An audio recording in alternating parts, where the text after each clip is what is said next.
Hi, I'm Chuck Dorsett for Weaver Leather Supply, and this is the Leather Element. If you've got a good question for us or a good idea for a Leather Element, drop it in the comment box below. Also, if you want to know when our videos release, just click your notifications. You'll know exactly when these come out.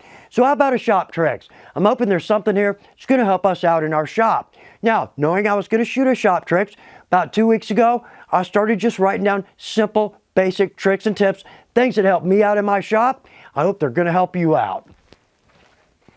I love turn locks, tuck clasps. These really dress up a project, typically inexpensive and usually easy to add to our project.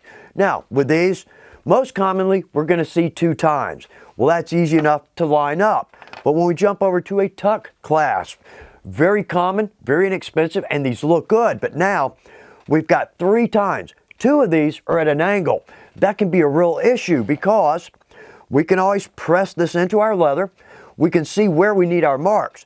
But if we don't get these 2 cuts just right, this is going to be crooked. We're going to have to extend one or both cuts. It's going to be a real headache. So let's do this.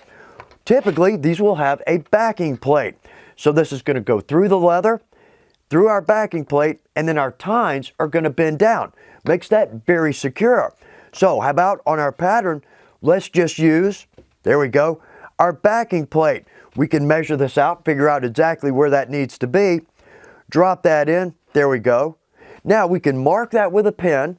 Let's step over to just a little palette made of cardboard. Now I see exactly where and what angle that slit needs to be. We won't ever miss, makes the whole thing very easy. And another great use for our shipping paper, and it almost feels like it's free. Well, right here, got a piece of leather. This has been in my shop a long time. Don't even know where I got that. But it doesn't matter how tight I roll this. Over time, it's going to settle. Another piece of leather goes on it, another piece on that. We're going to start to get bad bend lines.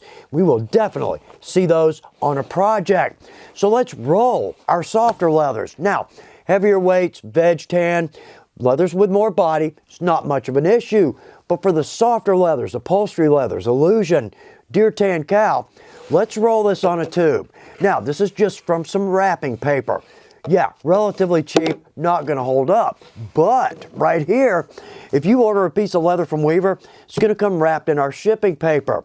This is only about 3 feet. Now, width-wise, more than 50 inches. So it's going to hold any side of leather. But right here, cheap, actually not bad. So let's roll our leather. In fact, right here, I've got some of our deer tan. Unroll this, look at that. Beautiful, not a fold line in that. Now, one more trick here. Typically, I'll roll from the neck to the butt because the neck typically has a lot of little smaller pieces hanging around. The butt end, not so much. So when we roll that up, relatively tidy in our shop. Saddle Lac's one of my favorite top coats. We've got a great video on using this, a couple of tricks, but right here, this is an absolute. Now, it's got lacquer in it. So what's going to happen, we're going to use this one time. We're going to put it on the shelf, come back a week later. That nozzle is absolutely stopped up, and there's nothing we can do about it. Deglazer would work, but that's also going to eat the plastic. Alcohol not strong enough. So let's do this. After we use it, now we don't have to immediately get the tape on, but within a few minutes after we use this, let's take some tape. This is painter's tape. What I'm going to do is press that right on that nozzle. In fact, I can see the indent there where that is. Then let's wrap that around.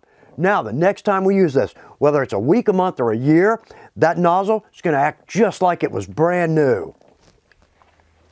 This is a tip more for the newer folks, but I can always use my own advice on this because I'm bad about it. Here's where we're going with this. Lighter weight leathers, our chromes, our veg tan up to 3 to 4, 4 to 5, we can easily make a single cut pass. But when we jump up to 8 to 9, 9 to 10, or even 10 to 11 ounce, now we need to make multiple cuts. We absolutely can. But here's what we're doing. We're going to trade pressure for accuracy. Now, a little bit of a side note, but it's a great example. In golf, I can hit that ball as hard as I can right into the lake. Or I can back off on that pressure, have a more accurate shot. That's exactly what we're doing. We can make multiple passes in our leather. but the one trick, we need to keep that blade straight up and down. So an 8 to 9 ounce, there's one pass, there's two. Again, keeping that blade straight up and down, there's 3, we can even do 4. There we go. Very nice, very clean cut. Again, I'm trading accuracy for pressure. Now, when we jump over to a thicker leather, multiple cuts, absolutely. But here's a great example of what can happen. So let's hold this down, get a good cut. All right, we've got 1, maybe 2 good cuts. But now, and I'm bad about this, I'm getting impatient. I want this to go faster, right? So now I'm really going to press into that leather. I'm trying to get through that. Yeah, what an absolute mess. Now, we sometimes can correct that. Notice that's my first cut. Because right here, we rarely use this part of our blade. We can typically use this much like a trim knife, and we can come in and cut that off. It's still not a great cut, but it's really not bad. So again, let's back off on our pressure. We'll have a much better cut. Here's one I have to stay on myself about because I am bad about it. When we're setting rivets or grommets, eyelets, we don't want to miss hit. So what we're doing, typically, and this is our natural tendency, I'm going to keep my eye on that rivet. I'm going to set my setter down and I'm going to hit that. Here's the problem. If we get a miss hit, if we come across that setter at just a little bit of an angle, it's going to offset that rivet or snap or eyelet. It's going to make a mess. Now we can take that out, but now we've got a big ding in our leather. So let's do this. And we're going to use another sports reference here. Let's keep our eye on the ball. The ball is not here. It's up here. So let's set our setter on our rivet. Good. Now let's keep our concentration right here. So when we set that, we're going to get a good clean set. Now, part 2 of this. In a lot of my beginner classes, I notice folks tend to want to hold our mallet up here. We absolutely can. But as we progress, what we need to do, let's choke out on that mallet. Because up here, I'm going to hit that 4, 5, 6 times to get that to set. When we choke out, look at that.